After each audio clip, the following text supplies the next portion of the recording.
Welcome into Warchant TV, warchant.com.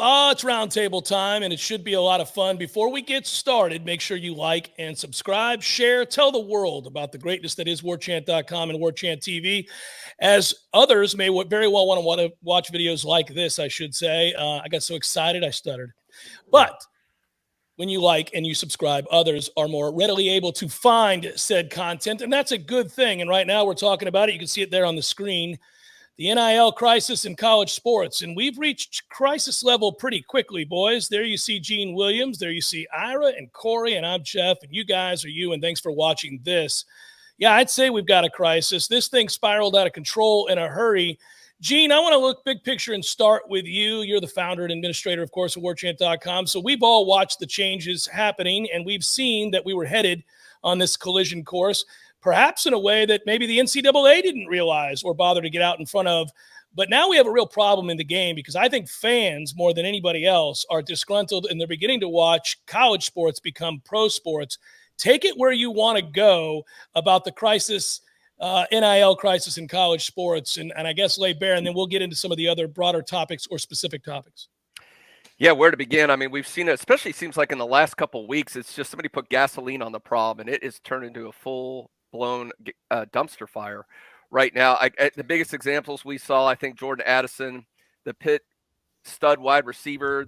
At the time we're taping this right now, it seems like there's a bidding war going on between USC, Alabama, maybe some others getting. The last I saw, again, speculation on Twitter what it's being worth, but we're hearing $3 million plus potentially. And what's interesting, look, we all know the NIL. I think most of us agree it was one extreme. The NCAA held fast in a certain way. We're not giving these guys anything for their name, image, and likeness. It was a little bit obscene how it has completely gone a 180 the other way. This was never supposed to be pay for play. It was supposed to be, look, people wearing your jerseys, you're signing autographs, you should get some value for that. It's gone so far on the other end. Now, for an example, on Jordan Addison, you go to, there's another outlet right now that gives a value of what these NILs for worth for these players. And it looks at a lot of different factors, their NFL potential, their social media following, all these things that go into an algorithm to do it. Jordan Addison's NIL value is $139,000. And we're talking $3 million plus. So obviously we're getting into the landscape. It's easily a pay for play. We've got potential tampering going on. The problem at the end of the day, who's going to govern this? It's not like the NCAA is going to come in and stop that. We're going to sanction you people. When they lost that lawsuit, they just said, we're hands off. We're done with this thing. And now it is completely the wild, wild west. And I think we're seeing extreme examples the last several weeks in college football with a transfer portal. And my expectation is this thing's only going to get worse. We're going to see more and more extreme examples. And really with no leadership, whether NCAA or anybody else, who's going to stop them? Who's going to settle this thing down? Gene, you brought up recent examples, and you were referencing a player from Georgia Tech. That's the running back, Jahmyr Gibbs, right, who went to Alabama. All right, so the reason I bring that up, and Ira, I'll pivot to you now to expound on this. I mean, that bothered people. I'm sure it really bothered people at Georgia Tech, and you might look at some other players that are doing the same thing. But those are guys whose names we read in the transfer portal. So they were looking to get out, and then the bidding war began, I suppose, however you want to look at it, right? Whereas Jordan Addison had not entered the portal, and we were reading front page articles on a bidding war. So the tampering and the poaching that was said to not be a part of what NIL in the future was going to be, it's out in the open. Teams, coaches, boosters, third-party entities, they don't care that you know that this is an inducement and that this is everything that goes against what NIL was supposed to be. This is pay for play, period. Well, I think it's all based on your perspective. Like Gene said, fans are getting frustrated, and you said fans are getting frustrated and disgruntled and concerned. Well, that's fans of the schools that are not doing the poaching. The fans of Southern Cal and the fans at Texas A&M and maybe the fans at Miami and some other schools that have been very aggressive early on, they're not too upset at all. Like, they think that this is a great thing as they're adding these players. Miami picks up the point guard from Kansas State, who's one of the best players in the country. So it's all on your perspective. And really, I think what we've seen so far is, the rules went into place last summer where you could have the transfer portal was wide open, and then also the NIL. Well, it was kind of like a lot of schools were kind of dipping their toes in the water.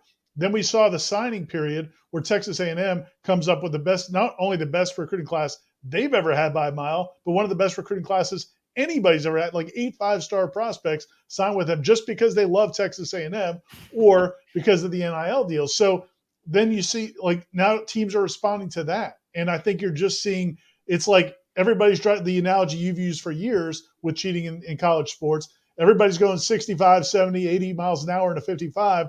Well, now they're seeing people going 90 or 95 and not getting pulled over, and it's just going to kind of accelerate from there. So, yeah, I think we're just hitting the tip of the iceberg. You're going to see more and more of this.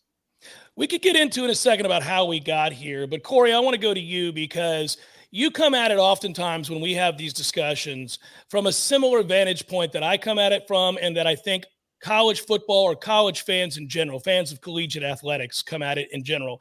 They're watching their beloved game resemble more and more professional sports. And I guess my question to you as we look at this now, the loyalty is sort of under assault. What's the only thing that keeps people who say they like college sports more than pro sports around? It's the sense that that guy on that field went to the same school that I did, that he had teachers that I had, and he shared the same sentiments in the city that I lived in and all of that.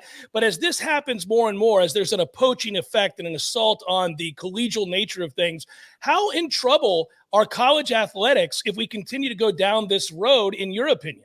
Oh, I think they could be massive trouble. Look, Ira talked about the USCs and the Miamis and Alabama fans feeling great. Well, there aren't many of those. There's about 100 schools that are in real trouble with their best players getting poached. And I'll speak for all of us here. None of us have a problem with players getting paid. I don't even have a problem with players getting paid vast sums of money if they're worth it.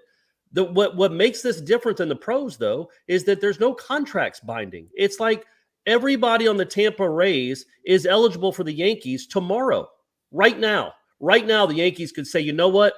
They got a pretty good closer. They got 3 really stud pitchers. We want them all. And there's nothing you can do because those contracts don't matter because they're not really contracts. And as sports fans, that's where it's concerning to me, is you grow up cheering for all these sports teams and loving sports. You want to know from year to year who's on your team. And you want to know that you don't have to recruit a kid every year that he's on your team. Just like when, Matt Olson signs with the Braves, he's locked up for 8 years. The Dodgers can't go get him tomorrow. But with college sports right now, when you throw in the NIL money and the crazy money that's out there for a Jordan Addison, like what's he going to sell in Southern California? But you throw in a Jordan Addison and then you can go get him anytime you want because he's not bound by anything. That's going to turn a lot of fans off. Yes, there'll be 10 or 12 programs that are like, yeah, let's tap into the portal again. Let's see what we can do. Let's make a run at another championship. Everybody else is going to be like, well, why am I doing this? Why am I invested in? Why am I going to stay invested in this team if our best players keep getting poached? And now I don't know that that's a problem at Florida State necessarily, but it's a problem at 100 schools. Let me ask you one thing. They can get portalized so quickly. Let me ask you guys one thing though, because as a guy who grew up as an NFL fan, but I lost my team. The Colts left Baltimore, and I never really found a new team. I stayed with Indianapolis for a while. Never really found a new team. Free agency for a lot of people turned a lot of people off as NFL fans and Major League Baseball fans because the point Corey just made, it's hard to keep track of your team from year to year, but people adapted. And now, Corey, your best player just left to go to the Dodgers. I mean, and people just move on. Don't you guys think that college football fans will adapt as the sport changes?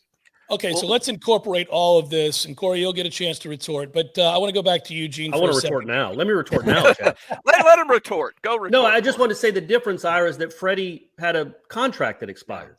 Right. They could have locked him up. He gave them ample opportunity, and it didn't work out. The Dodgers just didn't go take him last August and offer him $100 million. I think if they can get that under control somehow, then I think, people adapt and be okay with this. But right now, it is just wild out there, and they're bidding on players that aren't even on that are on other people's rosters. Well, this is to Ira's point. There will be.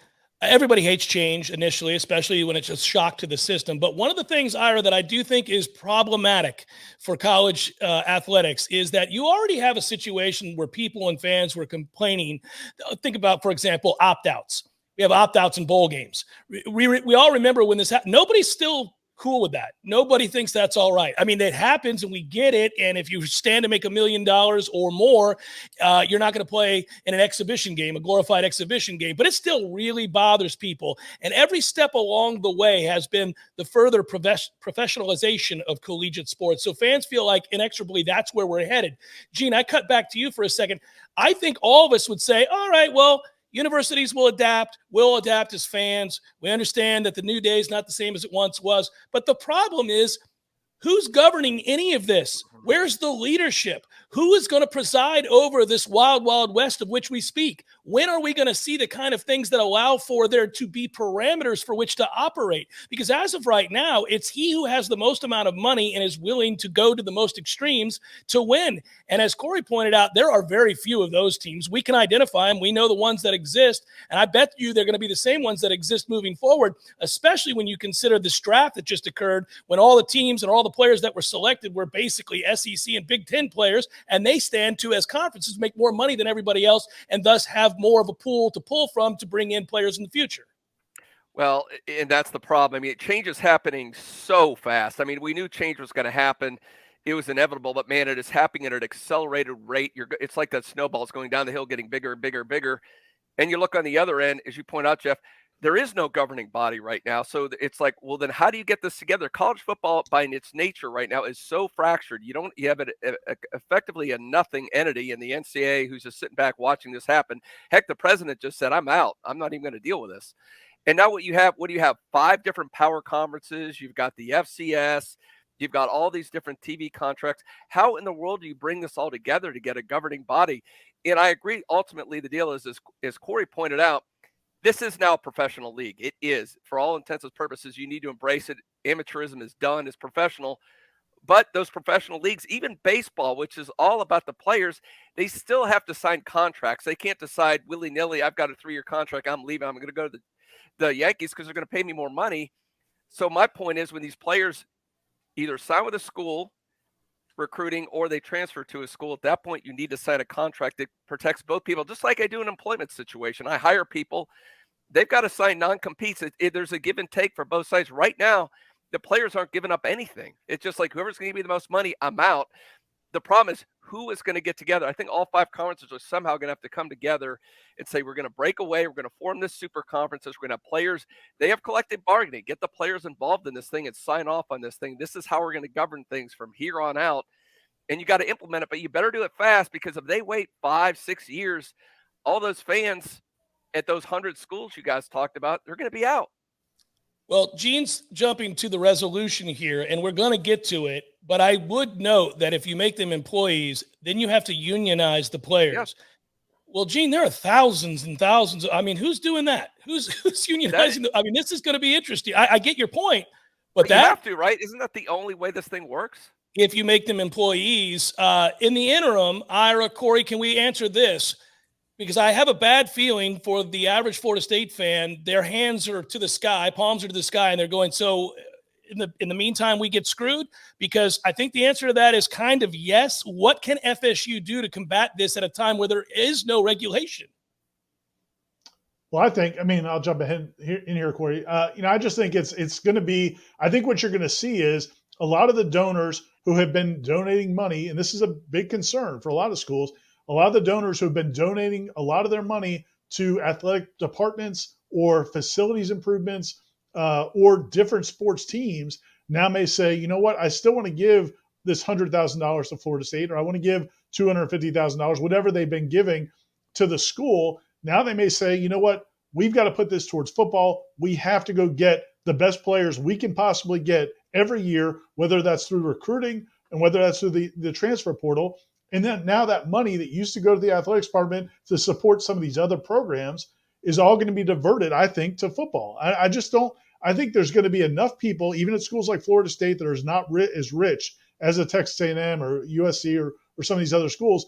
There's going to be a desire from the people who do have money to put it all towards football and try to do whatever they can to have some success. And I think that's going to really impact some of these other programs and the other fundraising that the school has to do.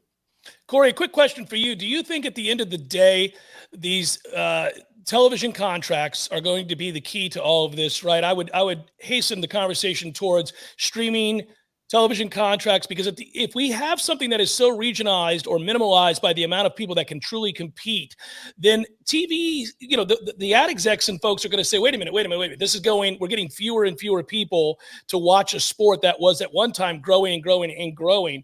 I guess my question to you is, the end of all this, or the significant amount of change that we might see, is that going to be, in fact, the Power Five as engineered by the television groups, breaking away from those who just simply don't want to compete at that level, and that the real amateurism could happen in Conference USA and other schools that can't afford to compete at that level? Yeah, I mean, maybe. I think that's something we all think could happen down the road. I just wonder, when they do these new TV contracts and this new world order that we're under, will there be any unification of these conferences? Because again, the beauty of the NFL is they all have the same salary cap. They all make the same amount of TV revenue. Every single NFL team makes the same amount of TV revenue, whether it's the Jags or the Cowboys, at least in the national network TV revenue games. They don't do that in college football. So what I'm worried about is you're going to, you're going to isolate the team. There's a lot of great fan bases out there that aren't Alabama and Georgia or Ohio State.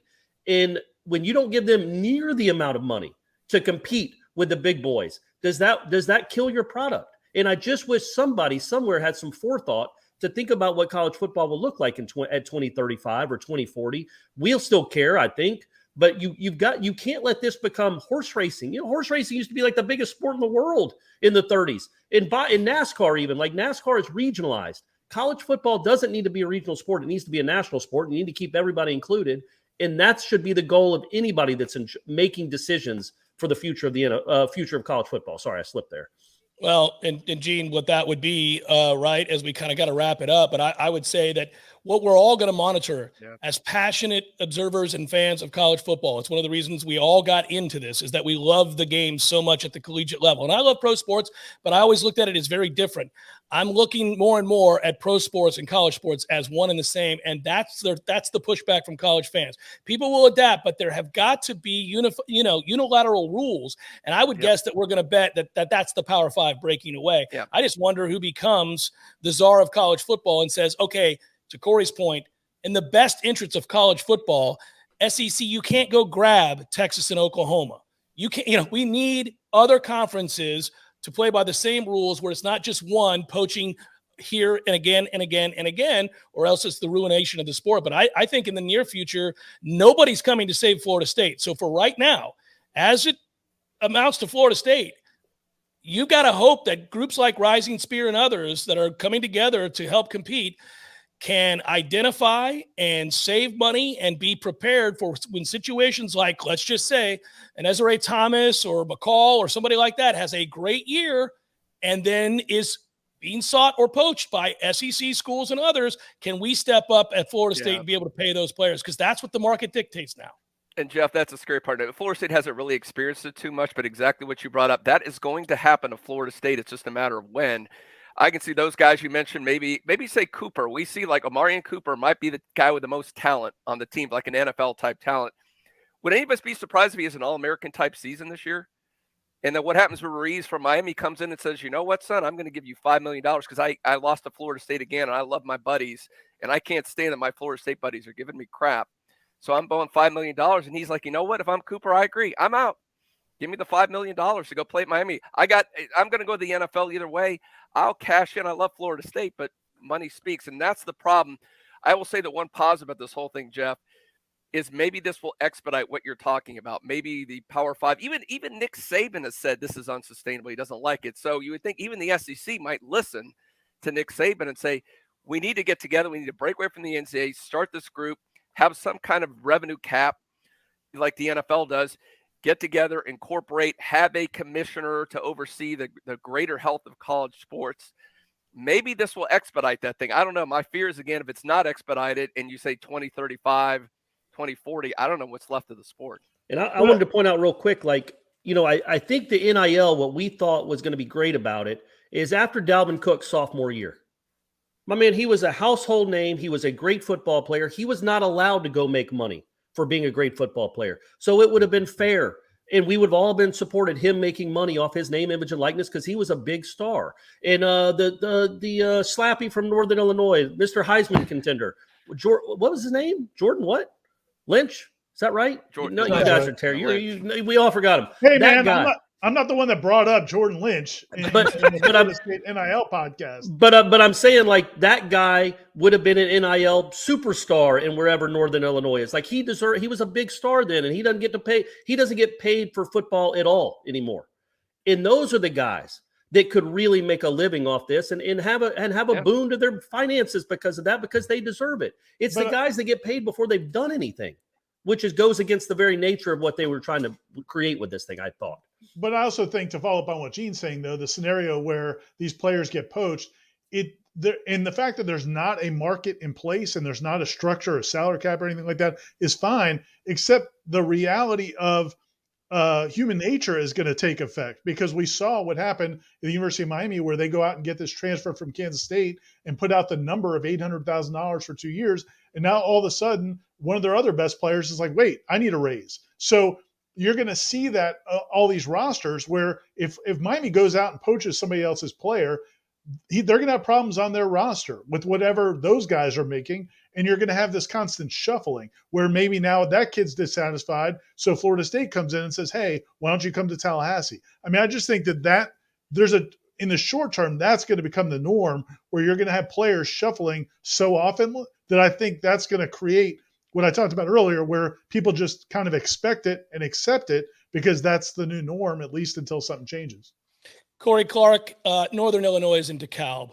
For Gene Williams, Ira, and Corey, I'm Jeff. We didn't solve any problems. We feel exacerbated as you do. We know that we're all going to be watching this very, very closely, frequently having roundtables such as this. You guys will write about it. I'll talk about it. We'll all talk about it together. You're going to want to stay tuned here to Warchant TV and warchant.com and like and subscribe.